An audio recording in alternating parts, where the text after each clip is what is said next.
আল আহাদে ডাকে দিলে তাই, আল আহাদে ডাকে দিলে তাই, কাপের বেদিন পাথর মারে। চিনল না মানুষ তারে, চিনল না মানুষ তারে। আবু জাহেল বেড়া মন্দ কাজে ছিল সেরা, আবু জাহেল বেড়া মন্দ কাজে ছিল সেরা। আকাশ বাতাস কাঁদে যেন, আকাশ বাতাস কাঁদে যেন, তাদের হাজারে অনাচারে। চিনল না মানুষ তারে, চিনল না মানুষ তারে। বনের পশু চিনল যারে, চিনল না মানুষ তারে। পাগলে বলে দেই যে তারা, বিতে মাটি করে ছাড়া। পাগলে বলে দেই যে তারা, বিতে মাটি করে ছাড়া।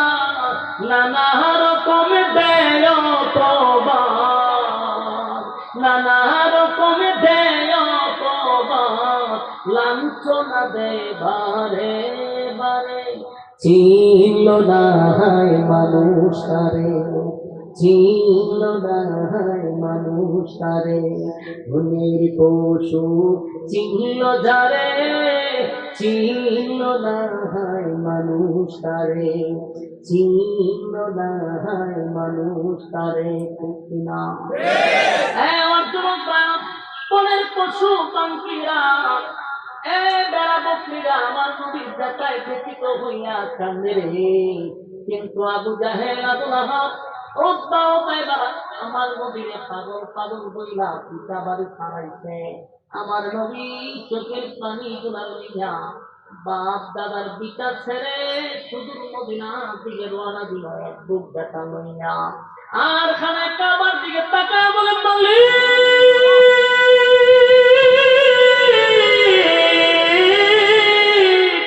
আমার মনটা চায় না গো খানা কাবা রেখে আমি দূর মদিনায় চলে যাই, আমার মনটা চায় না। এই যে খানা কাবা, আল্লাহ নবী বলেন কাবার এই করে সাইরা দিতে আমার মনটা চায় না। নবী কান্দে। আল্লাহ নবী মদিনায় যখন পৌঁছে গেল, মদিনায় যাওয়ার পরে একটা বছর যখন মদিনায় হয়ে গেল, তখন আবু জাহিল মক্কা থেকে সিদ্ধান্ত নিল, মুহাম্মদ মদিনায় গেছে, যদি তার দল বড় হয়ে যায়, যদি আবার দল বড় করে মক্কায় হামলা করে, তাহলে আমাদের অস্তিত্ব থাকবে না। যেমন শয়তান তার ভাবনা করে, শয়তানের কথা হয় না।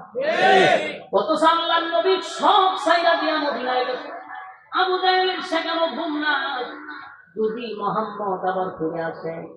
আবু জাহেল সিদ্ধান্ত নিল 1000 অস্ত্র সহ, 1000 বাহিনী অস্ত্র সহ, লোহার পোশাক পরিধান, এমন ভাবে যুদ্ধের পোশাক পরে 1000 ট্রেনিং প্রাপ্ত সেনাবাহিনী লইয়া নবীর সঙ্গে যুদ্ধ করার জন্য মক্কা থেকে আবার মদিনায় রওনা দিছে। চিন্তা করতেছেন, 13টা বছর তো নির্যাতন করলি, 13টা বছর এক সাথিয়া আমার নবীরে মানল, সাহাবীদেরকে মানল। এবার নিজের দেশ ছাইরা বিদেশ চলে গেল, সেখানে গিয়েও শান্তি নাই রে। আবু জাহিল আমার নবীকে মারার জন্য 1000 অস্ত্র নিয়া মদিনা থেকে রওনা দিছে। আল্লাহ নবীর কানে যখন খবর পৌঁছে গেছে, নবী গো আবু জাহিল 1000 বাহিনী লইয়া আমরা সঙ্গে যুদ্ধ করতে চায়, আল্লাহ নবীর মন খারাপ ভেঙে গেছে। কারণ নবীদের সাহাবীদেরকে নিয়ে মদিনায় আসছে, হাতে গোনা কয়েকজন সাহাবী 13টা বছর নির্যাতন করছে, এখনো শরীরের আঘাত এখনো শুকায় নাই, আঘাতের চিহ্নগুলি এখনো শুকায় নাই, পেটেও খাবার নাই রে, শরীরেও পোশাক নাই, হাতে অস্ত্র নাই। কেমনে যুদ্ধ করবে, কেমনে 1000 বাহিনীর সামনে দাঁড়াবে? আল্লাহ নবী চিন্তা করে চোখের পানি ছেড়ে দিয়ে দুইটা হাত আসমানের দিকে উঠায় বলে, মালিক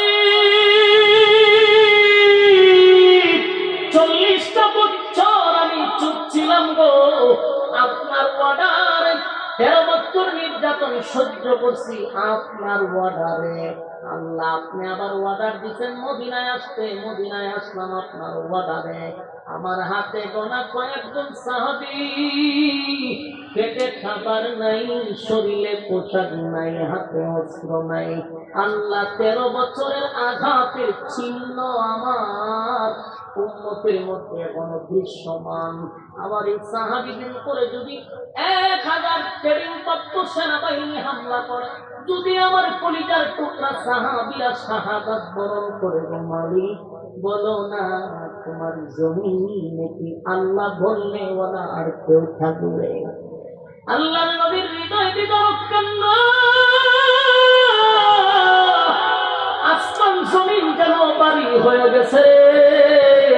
নবী এত কান্না শুরু করছে, আল্লাহ আমার এই সাহাবীরা যদি শাহাদাত বরণ করে, বলো না আমি কারে দিনের দাওয়াত দিব? এই জমিনে আল্লাহ বললে ওরা কেউ থাকবে না, কেউ আল্লাহ বললে ওরা থাকবে না গো মালিক। তোমার জমিনে যদি তুমি আল্লাহ বললে ওরা রাখতে চাও, তোমার জমিনে যদি আল্লাহ বলার দরকার প্রয়োজন হয়, তাহলে এই যুদ্ধে তুমি আমাদেরকে বিজয় দাও। নবী হাত তুলছিল এইভাবে, হাত চলে গেছে উপর দিকে। হযরত আবু বকর পিছন দিক দিয়ে জড়ায় ধরে কান্দে আর বলে, নবী গো কান্দেন না, আপনার কান্না বরদাস্ত করতে পারি না। নবীজি আপনি যে কান্দেন, আপনার কান্না সাহাবীদের মনে দারুণ ব্যথা লাগে, আপনি কানলে আমরা শক্তি হারায় ফেলব। না নবী কান্দেন না, আমি আবু বকরের বিশ্বাস আপনার মালিক আপনার একা ছেড়ে দিবে না। চিৎকার দিয়া কোন সুবহানাল্লাহ, আরো জোরে বলো আল্লাহু আকবার। ইমানের আওয়াজ দিয়ে আল্লাহু আকবার। আবু বকর বলেন আমার বিশ্বাস আপনার মালিক আপনার একা ছেড়ে দিবে না। নবীজি কান্দে, আবু বকর সান্ত্বনা দেয়। একটা দৌড়মাইরা হাবিবে কিবরিয়া মুহাজির আনসার সাহাবীদের সামনে গিয়া বসে গেল। গিয়া বলেন, সাহাবীরা রে শুনছো যুদ্ধের জন্য আবু জাহেল তার বাহিনী নিয়ে আসতেছে, তোমরা কি আমার যুদ্ধের ময়দানে পাঠাইয়া চলে আসবা? তোমরা কি আমার যুদ্ধের ময়দানে একা ছেড়ে দিবা? নবীজির এই দৃশ্য দেখে একজন সাহাবী দাঁড়ায় বলে, নবী গো আপনি কি আমাদেরকে মুসা নবীর উম্মত পাইছেন? আমরা মুসা নবীর উম্মত না, মুসা নবীর উম্মতেরা মুসা নবীকে বলছিল আপনি আর আপনার আল্লাহ গিয়া যুদ্ধ করেন, আমরা নাই। নাউজুবিল্লাহ, আমরা মুসা নবীর উম্মত না, আমরা হাবিবে কিবরিয়া নবী মুহাম্মদুর রাসূলুল্লাহ সাল্লাল্লাহু আলাইহি ওয়াসাল্লামের উম্মত। এবার সাহাবীদের কথায় নবীর সাহস কেন? নবীর একটু আনন্দ আসলো যে আমার সাহাবীরা আমাদের ছেড়ে দিবে না। একজন সাহাবী বলল, আপনার সামনে থাকবো, পিছনে থাকবো, ডাইনে থাকবো, বামে থাকবো, জীবন চলে যেতে পারে, আপনার শরীরে একটা তীরের আঘাত করতে দিব না। আল্লাহ নবী সাহাবায়ে কেরামদেরকে নিয়ে যুদ্ধ শুরু করলেন। আল্লাহ বলে, বন্ধু মন ঘাবড়াইবেন না, 40 বছর চুপ ছিলেন আমার ওয়ার্ডারে, 13 বছর মার গেছেন আমার ওয়ার্ডারে, মদিনায় আসছেন আমার ওয়ার্ডারে, আমার ওয়ার্ডারে। তাই বন্ধু আপনি ঘাবড়াবেন না, আসমান থেকে মালাইকা পাঠাইছি, টেনশন করার কোনো কারণ নাই। আপনার যা কিছু আছে তা লইয়া যুদ্ধে নামেন, আমি আল্লাহ আপনার সঙ্গে আছি। চিৎকার দিয়া করুন সুবহানাল্লাহ। এবার ওই যুদ্ধে নামলো। লম্বা ঘটনা সংক্ষেপে করতেছি।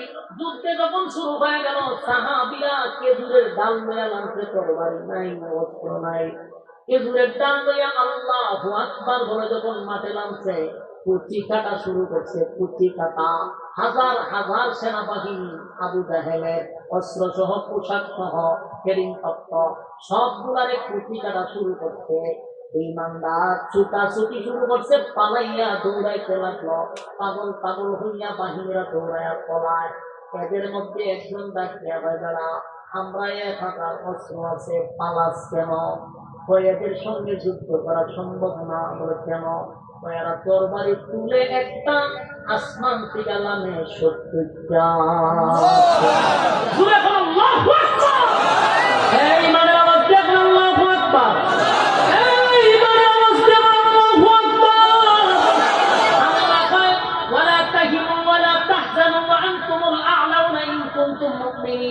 তোমরা বিজয় হবা, তোমরা বিজয় হইবা, তোমরা বিজয় হইবা। তবে সত্য হলো তোমরা যদি মুমিন হও তাহলে তোমাদেরকে বিজয় দান করবো। সুবহানাল্লাহ। যুদ্ধ শুরু হয়ে গেল।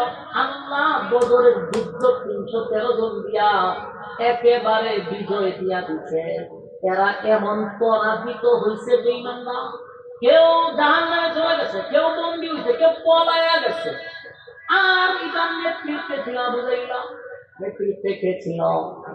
আবু জাহেল। অহংকার গর্ব নিয়ে আসছিল যুদ্ধ করার জন্য। আল্লাহ ভাই আবু জাহেলের বড় কোন সাহাবী দিয়ে আমি মারি নাই। 13 বছর 11 বছরের দুই বাচ্চারে দিয়া মাআজ আর মুআদ দুইটা ভাই 11 বছর বালেগ হয় নাই। এই দুই ভাই আবু জাহেলের সাইজ করছে। বুঝে অহংকার নিয়ে আসছিল। আল্লাহ না বাবা দুই বাচ্চা দিয়ে তো হুদায়া গেছে, বড় বড় বেড়াগিরি দেখাইছো, ছোট বাচ্চা দিয়ে হেরে হুদায়া দিছে। আল্লাহ মুসলমানদের বিজয় দিছে। এই বিজয় কি অস্ত্রের বলে হইছে না ইমানের বলে? আমার জন্য একে একে যুদ্ধ শুরু হয়ে গেল। একটা দুইটা নয়, অসংখ্য শত শত যুদ্ধ হয়েছে। সব যুদ্ধ আল্লাহ মুসলমানদের বিজয় দিছে। যুদ্ধের পরে যখন মদিনায় প্রায় 6 বছর হয়ে গেছে, কয় বছর? 6 বছর হয়েছে, মানে মক্কার দিকে আসছিল 6 বছর হয়ে গেছে। 6 বছর পরে আল্লাহর হাবিব একদিন স্বপ্নে দেখছে সাহাবীদেরকে নিয়া বেড়া বকরি লইয়া মক্কায় গেছে হজ করার জন্য। হজ উমরা করে নিরাপদে আবার মদিনায় আসছে। স্বপ্ন দেখার পরে ফজরের নামাজের পরে মসজিদে নববীর মধ্যে সাহাবায়ে কেরামদের সামনে নবী স্বপ্নটা বলল, ও সাহাবীরা শোনো, স্বপ্নে দেখছি আমি তোমাদেরকে নিয়ে গেছি মক্কায় হজ উমরা করার জন্য, আবার নিরাপদে মদিনায় আসছি। হযরত ওমর লাফ দিয়া দাঁড়ায় গেছে, ডাক দিয়া দাঁড়ায় বলে, হুজুর আপনার স্বপ্ন তো আর স্বপ্ন নয় গো, এটা তো ওহী। আপনার স্বপ্ন বাস্তব।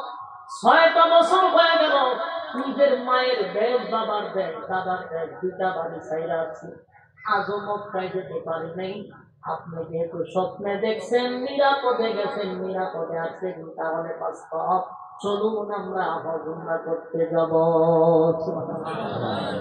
নবী সাহাবায়ে কেরামদেরকে লইয়া প্রায় 1500 সাহাবী লইয়া মক্কার দিকে রওনা দিছে। মক্কার দিকে রওনা দেওয়ার পরে মক্কার দ্বার প্রান্তে নবী চলে গেছে। মক্কা থেকে 21 কিলোমিটার দূরে একটা জায়গার নাম হলো হুদাইবিয়া। মক্কা থেকে 21 কিলোমিটার দূরে হলো হুদাইবিয়া নামক একটা জায়গা। সেখানে নবীদের তাবু বানাইছে। ওই দিকে তখন মক্কার নেতৃত্ব যে দিত তার নাম হলো আবু সুফিয়ান। আবু সুফিয়ানের কানে গিয়া পৌঁছে গেছে আব্দুল্লাহ পুত্র মুহাম্মদ মদিনার থেকে বাহিনী লইয়া আসছে মক্কা দখল করার জন্য। মক্কা দখল করার জন্য কি করছে আর কি কথা করতে বুঝছেন? সাংবাদিকরা যা দেখে তা কথা না করে উল্টা হল্লা কথা করি। নদী আছে হজ করার লেগে দিয়া বছর বছর মক্কা দখল করে লেগেছে। চিন্তা করছেন কত লাগাই দিছে না?